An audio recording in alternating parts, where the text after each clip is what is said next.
Section 15, driver signals. There's a lot in this.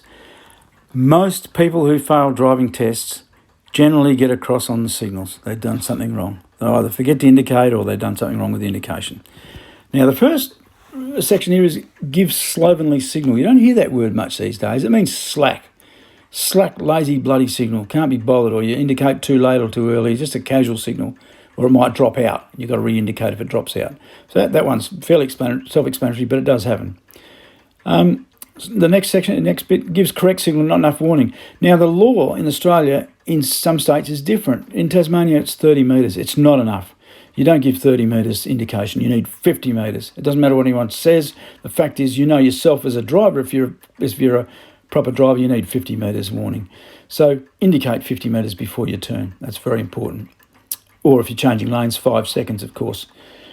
The next bit, duration of signal, too long or too short. Obviously, 5 seconds of indication before you begin the process. When you're parked alongside a curb and you're pulling out, indicate 5 seconds or at least 5 flashes before you start pulling out. How many times you're turning right and there's a car parked on the other side of the road and outside the shop in front of you before that street entrance, and the bastard starts pulling out on you, think, shit, I nearly hit him, because the bastard didn't indicate. That's why it wasn't your fault at all. You think, where did he come from? Well, he didn't. He was parked and he just pulled out on you. And you were turning right and you were just starting your turn and he pulls out. That's what happens when you don't indicate. And that's wrong, because then you look like the idiot when it was him. So make sure you indicate everywhere, of course, your signals. Fail to signal intention to veer right or left. So when you manoeuvre across when you're changing half a vehicle width, indicate everywhere. Tell everyone, this is where I'm going. If I'm going across the dotted line and coming back again, indicate out, indicate back in. Yes, you do. If you're going past cyclists, indicate out, check over your shoulder blind spot, indicate back in. That's a fact. You've got to do it. Fails to signal intention to turn right or left.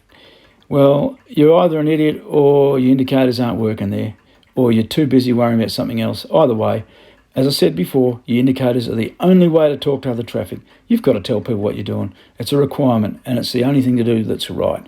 You've got to tell people what you're doing, indicate. And, of course, fail to signal intention to stop or slow down.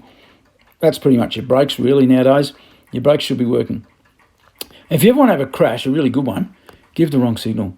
If you're going to turn left, hit the indicator onto the right, then turn left, see what happens. It's amazing.